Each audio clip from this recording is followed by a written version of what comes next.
Anyway, let's talk about Tony Burke. What did he say about wages and inflation? Well, this is interesting because they keep saying wages aren't causing inflation. And we know that they haven't been the prime driver, but they're starting to be, right? So wages have gone up. The last figures, and we got figures in a couple of weeks, were 4.2% for the year. In the last quarter, 0.9% for private sector workers, 1.2% for public sector workers. You do that over a year, that's nearly 5%, right? So he has to admit here that even though they're saying we want higher wages, if we're going to see a rate cut, we have to see that growth in wages tempered. Here was the Workplace Relations Minister. A lot of people want to lean in and always blame workers for inflation. The reality is, and just look at what's been happening, at the same time that wages growth has gone from flatlining to sustainable growth, inflation has been moderating. That's exactly what has been happening. What the government's been doing is seeing inflation moderate by providing responsible cost of living relief in a way that doesn't add to inflation. It's fair to say you want wages to come down a bit or not to rise as quickly, don't you? There's no doubt that when you're asking for people to not go backwards, you can do that with a smaller increase now than you could last year. The mathematics just show that clearly. So I've been having a double take the last few days because on that rate cut, wages, inflation sort of issue, I keep reading that there could be a hike tomorrow. I can't see it.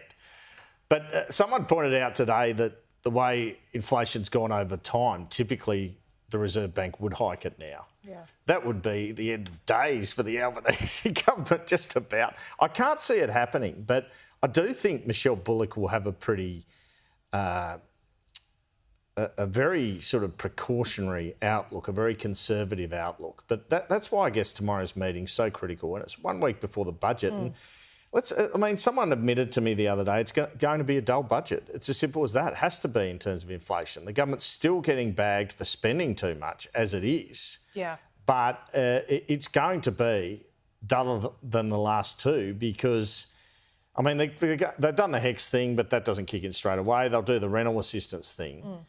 They'll extend the energy bill relief thing. But they just don't want to be seen to be acting against the Reserve Bank.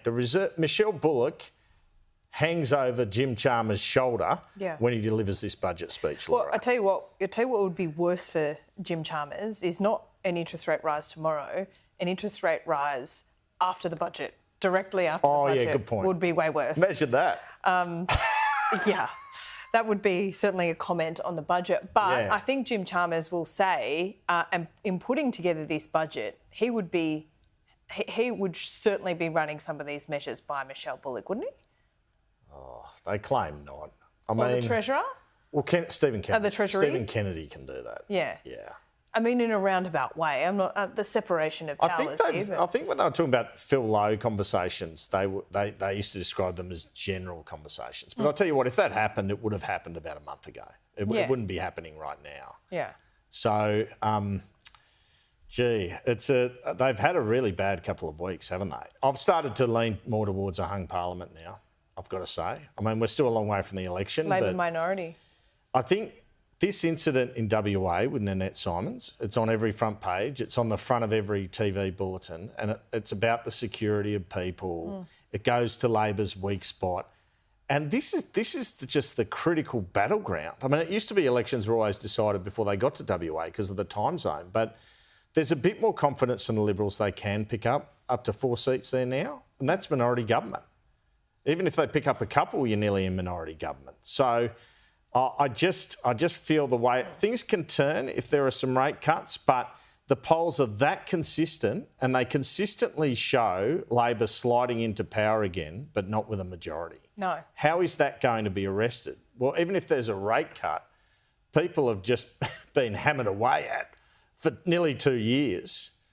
Not sure they're going to thank you. But, I mean, I pointed this out with you last week. One of the focuses of the budget, we've seen that with the HECS announcement, is young people because they are fighting on two fronts. No, make no mistake. It's the Liberals and the Greens they're fighting against. And that is concerned with the Greens taking the votes of young people. Yeah, and perhaps an outlier that they need to consider as well. Whilst the Teals are eating into the Liberal vote, you got to look at like Daly-style independents. Anyone looking at Di Lee on the Labor side would be concerned about, you know, more independents in a similar vein to her actually targeting Labor seats, and that is the outlier at the moment. They're not declared at the moment, but you can't rule it out for the next election. As I reported yesterday too, with the redistribution, there's every chance Di Lee will be taking on Chris Bowen or Jason Clare. They're either going to lose a seat in northern Sydney, and the speculation's been Kylie Tink's seat, or one in southwest Sydney, is the belief of those in the know. We'll know in 2 weeks. And so you could see a situation where Di Lee's seat goes and she then runs against Chris Bowen or Jason Clare. Wouldn't that be a fascinating contest? It certainly would be. Plenty to discuss. We'll see you soon, Andrew. Thank you.